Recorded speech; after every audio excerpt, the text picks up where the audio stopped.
So here we are. We've mapped the heavens with Aryabhata. We've seen the Earth spin, watched eclipses unfold, not as mysteries, but as, well, predictable shadow plays.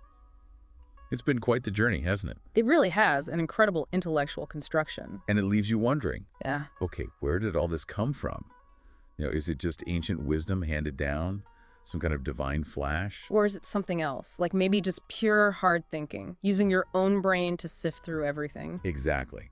And as Aryabhata finishes his masterpiece, the Aryabhatiya, he actually gives us his own take on this. It's not just calculations, it's philosophy of knowledge. Welcome back, everyone, to the deep dive. Yes, today we're reaching the summit, the final verses of the Golapāda, and indeed the Aryabhatiya itself. We've spent a good amount of time exploring the Golapāda already. I mean, how he built that model of the celestial sphere, the Kaggola. Put a spinning Earth, the Bugala, right in the middle of his calculations, which was pretty radical. Totally radical. And developed coordinate systems, used shadows and signs to pinpoint positions, corrected for how things look versus how they are. And of course, those rational eclipse predictions based on actual shadow physics. We covered a lot of ground. We really did.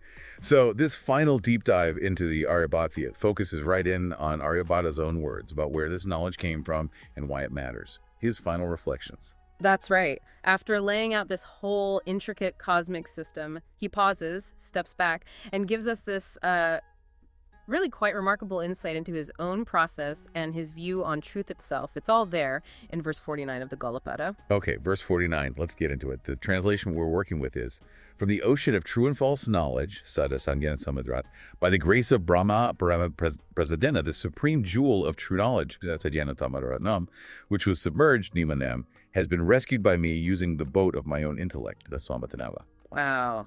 That's packed. It really is. Lots to unpack there. Let's start with that first bit. The ocean of true and false knowledge. Sadasajjñānasamudra. Sadasajjñānasamudra. Okay. So an ocean implies vastness, maybe complexity. Exactly. And importantly, it's an ocean of true and false knowledge. He's explicitly acknowledging that the intellectual world he's swimming in isn't pure truth. Right. So it's not like he just inherited a perfect instruction manual. Not at all. It's more like the collective knowledge of his time, astronomy, math, philosophy, everything, was this huge body of water containing, well, treasures, but also debris. Accurate ideas mix right in with flawed ones, misconceptions, maybe even dead ends. Which sounds, well, realistic, actually. That's how knowledge usually works, isn't it? We build on what came before, but we also have to sort through it. Precisely. He's operating within an existing tradition, this vast ocean, but he knows it requires careful navigation. He's not just passively accepting everything. And from this murky ocean, he says he's rescued a supreme jewel of true knowledge. Sajjñānottamaṃ Ratnaṃ. Sajjñānottamaṃ, yeah. So he sees his contribution, his system, as something incredibly valuable, a jewel. But notice he says rescued or recovered, not created or invented. That's a key distinction, isn't it?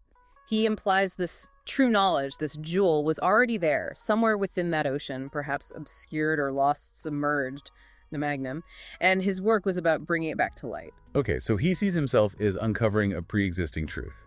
Which leads us to the next phrase, by the grace of Brahmā, Brahmaṇaḥ Prasādena. Brahmaṇaḥ Prasādena, right? And this is where interpretations can diverge a bit. The most obvious thought is, well, divine inspiration, right?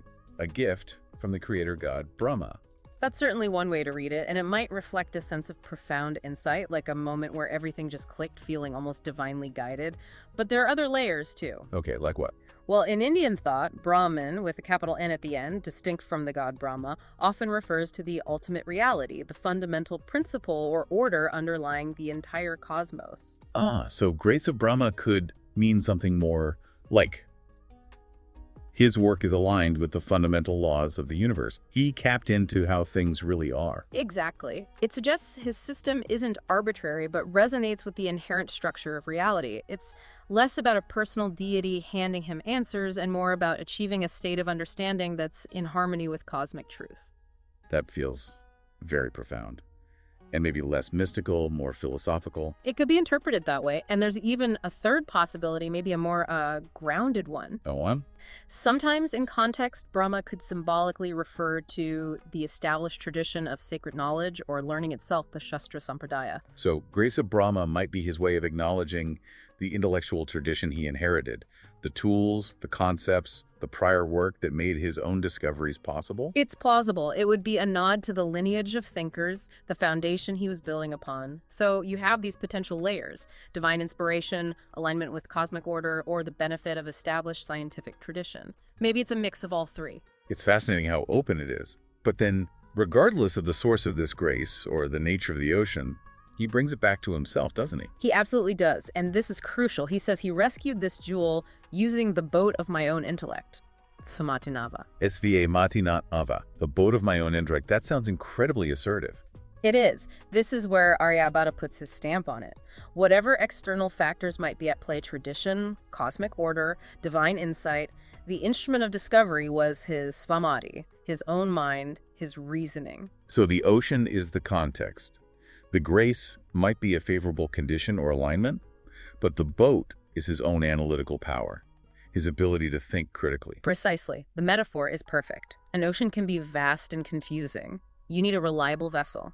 His intellect, his mathematical skills, his logical deduction to navigate it safely and purposefully, to distinguish the valuable jewel from the surrounding water and debris. It really emphasizes personal agency then. It wasn't just handed to him on a platter. He had to actively use his mind to figure things out. Exactly. It champions rational inquiry. It says that understanding the universe requires rigorous mental effort, critical thinking, calculation. It's not just about belief or inheritance, it's about intellectual work. And you see that throughout the Aryabhatiya, right? Like we discussed, challenging the geocentric view, explaining eclipses rationally. That wasn't just repeating old ideas, that required his own boat of intellect. Absolutely. So this verse 49, it strikes this beautiful balance. It acknowledges the context, the tradition, maybe even a sense of tapping into something larger than himself. But it firmly grounds the achievement in the power of individual human reason. His reason. That's it. A powerful statement about how science, or perhaps knowledge in general, progresses. It needs both the foundation of the past and the sharp edge of individual intellect. It really makes you appreciate the depth of his thinking, not just about stars and planets, but about knowledge itself. Okay. So that sets the stage for the very final verse, verse 50. This one concludes the whole work. Yes. Verse 50 is the final word. It formally names the text and includes a rather serious warning. Let's hear it. The translation goes: This work, known from the beginning by the name Aryabhatiya, conforms to self-existent eternal truth and is always true. He who creates a counterfeit distortion of it causes the destruction of his own merit and lifespan. Whoa! Okay. Yeah, it doesn't pull any punches, does it? First off, the naming. He explicitly calls it the Aryabhatiya. Aryabhatiya. Putting the name right at the end, formally, like sealing it. Exactly. This ensures its identity is clear for posterity. No confusion about which text this is. Then comes that massive claim. It conforms to self-existent reality, Svāyaṃbhuvaṃ, and is always true, Sadā Satyam. Svāyaṃbhuvaṃ, Sadā Satyam. This is huge. Svāyaṃbhuvaṃ means something like self-existent, inherent, arising from itself.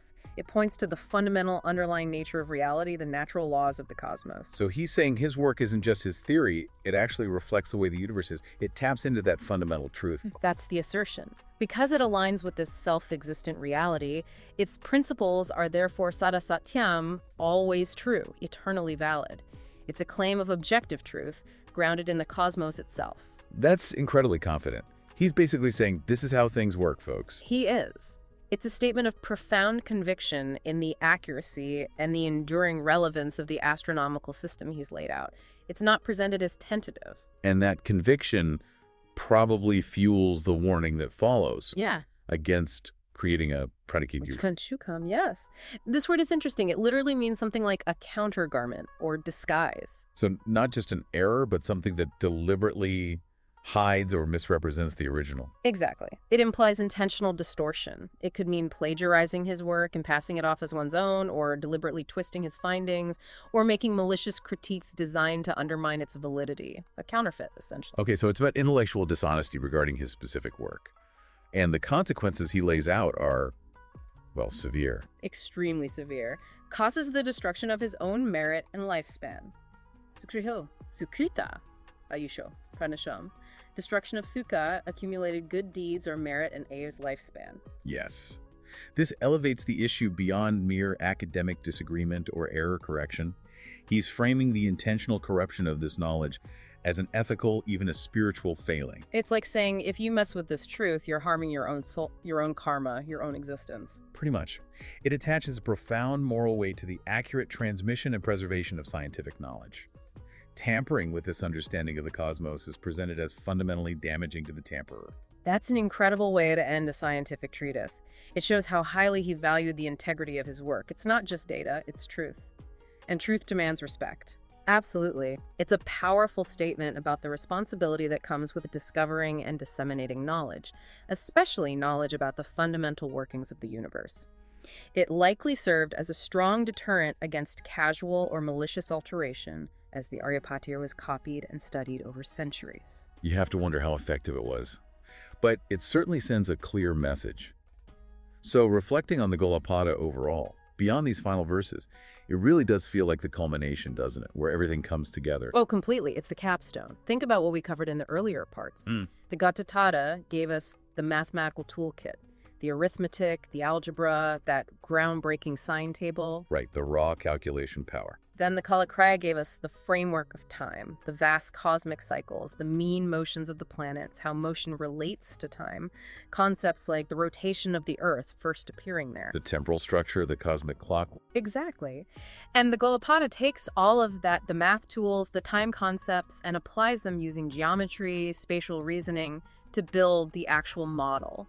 It puts it all together into a coherent picture of the heavens. Yeah, you see him using the sign values from the Golapāda to calculate planetary positions, using the time cycles from Aryabhata to predict those positions over time, and then using geometry in the Golapāda to explain why we see things the way we do from Earth. Precisely. Like explaining the seasons, that's pure applied geometry, understanding the tilt of the ecliptic relative to the celestial equator. Or explaining the daily rotation of the stars that comes directly from applying the Earth's rotation concept from Aryabhata, using that boat analogy we mentioned to make it intuitive. And showing how your latitude and longitude on Earth directly determine what you see in the sky that connects the terrestrial bugula to the celestial kagala. It's all integrated. And the eclipses. That was a major focus for us previously, taking this abstract geometry and arithmetic and using it to explain, down to the shadows, how solar and lunar eclipses happen. That's perhaps the most striking example of the Golapāda's power. It moves eclipses from the realm of omens or divine whims into the realm of predictable, understandable, calculable physics. It's rational explanation backed by math. It really transforms the cosmos from something purely mysterious into a system governed by laws that human intellect can grasp and work with. And this integrated system, this Aryabhatiya, became incredibly influential, didn't it? Within India, certainly. Oh, massively. For centuries, it was the foundational text. Later astronomers and mathematicians like Lala, Shaurapati, the great Bhaskara II, they all engaged deeply with Aryabhata's work. Did they always agree with him? Not necessarily. Sometimes they refined his parameters, sometimes they offered different models for certain things, sometimes they critiqued specific points. Lala, for instance, famously disagreed with the Earth's rotation. Ah, right. So it wasn't slavish acceptance, it was active engagement. Exactly. But they were all building on or reacting to the framework Aryabhata had established. He set the terms of the debate, the standard for mathematical astronomy in India for a very long time. His work was the reference point. And its reach extended beyond India too, didn't it? We touched on this before. Yes, though the exact roots are complex for historians to trace perfectly. But the core mathematical innovations, especially that sine table. Which was far more accurate than anything the Greeks had. Right. That, and likely, some of his computational techniques definitely found their way into the Islamic world. Which was a major center for science and math during its golden age. They absorbed knowledge from many cultures, including India. Absolutely.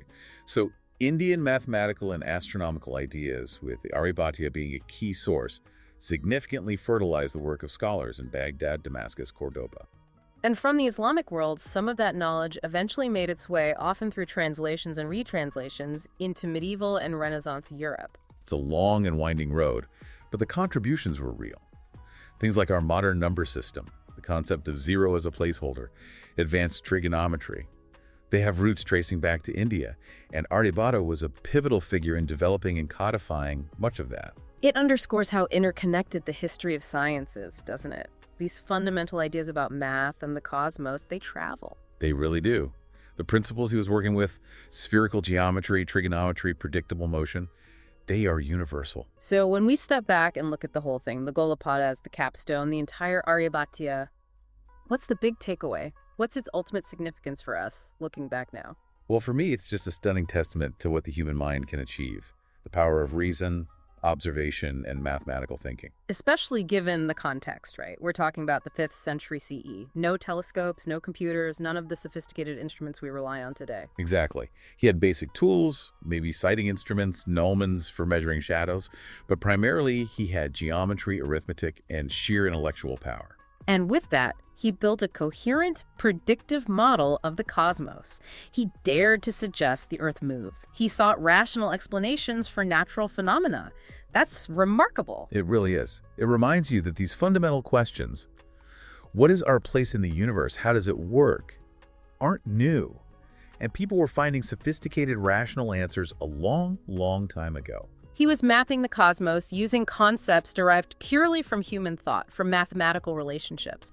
It's an assertion of the power of the intellect to understand reality.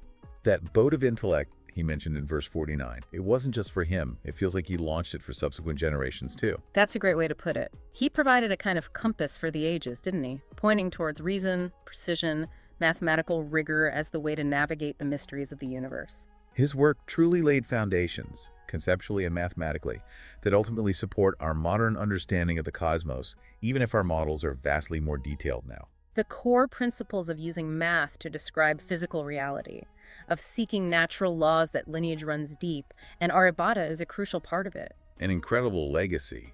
It makes you think, if he could achieve all that with the tools he had then, what profound insights might still be waiting just beyond the reach of our current understanding, waiting for the next boat of intellect to rescue them. A humbling and inspiring thought to end on. The ocean of knowledge is likely still vast and deep. Indeed. Well, thank you so much for joining me on this entire deep dive into the Aryabhatiya, and especially today as we explored Aryabhata's own concluding thoughts in the Golapāda. It's been absolutely fascinating. It has been a genuine pleasure exploring this monumental work with you and with everyone listening.